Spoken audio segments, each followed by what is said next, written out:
So the services that AshaKiran offers is we have both a residential and non-residential program. So whether the victim happens to be female, male, however they may identify, we can provide services for them in safety with regards to a safe place to live, a safe place to go. As far as services, we offer anything from counseling, therapy, immigration services. We have a child advocate. So when we bring someone in, we do an assessment to kind of assess what the need is, and whatever it is that they might need to become whole again, we make sure that we can provide that for them. It's important because it's a situation that continues to perpetuate itself.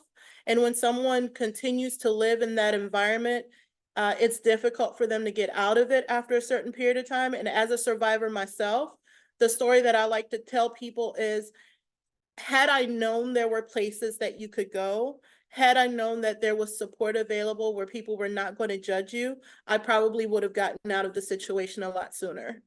We support any and all victims that might reach out to us. And if for any reason we're unable to support them, we will make sure to give them resources. We do tend to focus, or one of our niches is the foreign-born, culturally diverse, and underserved communities.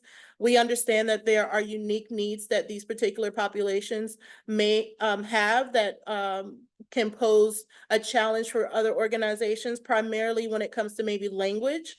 That's usually the primary barrier that presents itself. So AshaKiran, not only for the clients that we serve, but for our partner agencies, we offer interpretation services so that they can communicate with their clients, so that they can tell their own story and receive the support that they need.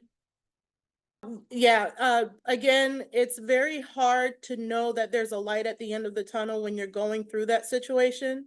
It's also very hard to watch someone else going through it, but know that there are organizations like AshaKiran throughout the state, throughout the nation, whose sole purpose is to help you get to a place where you're safe, where you can regain your autonomy and your dignity. And even if you're not sure if you want services in that moment, still call, find out what services can be offered, and keep that number handy for when you do want to go ahead and make that change. Well, sometimes we hesitate with reaching out and seeking mental health services because we feel like we're not ready to relive that trauma. And we may feel like we're not in a space where we have the time or the outside external resources to truly heal. And that's perfectly understandable because this is something that has a negative impact on our day-to-day actions.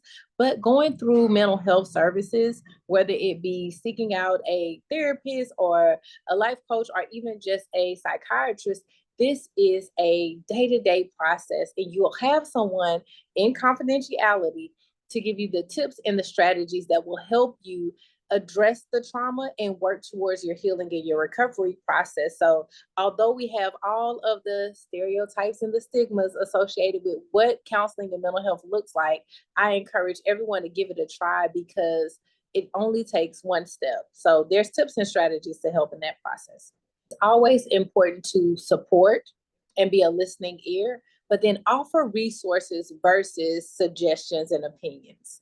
And then we also want to make sure that we're not invalidating someone's emotions. It's absolutely okay for anyone to feel their feelings and their emotions the way they want to. So don't put them in a box and say, oh, you got to pull yourself up by the bootstraps. Well, what if I don't have bootstraps, you know? And then you also want to be able to provide accurate, informed information, not something we may have seen online or haphazardly read somewhere. No, this is real factual information. But then don't put a deadline on it. You know, don't say, well, it's been a week and you should be over it. No, there's no time limit on how long it takes us to truly heal and to truly process. And so we just want to be that supporting ear, and we want to provide information that's accurate and beneficial, but then also making sure that we're there to validate them and to know that they're seen, they're heard, and they're appreciated. I would definitely encourage seeking out the resources that's available. So there's www.psychologytoday.com. You can find a psychologist, a counselor, support groups available there. Look at NAMI, look at crisis services in the area. There's so many different resources here in our local area and just in the United States that's available. So I would definitely say don't stop at one counselor. Don't stop at one facility. Keep going until you find someone you feel safe with and trust the process.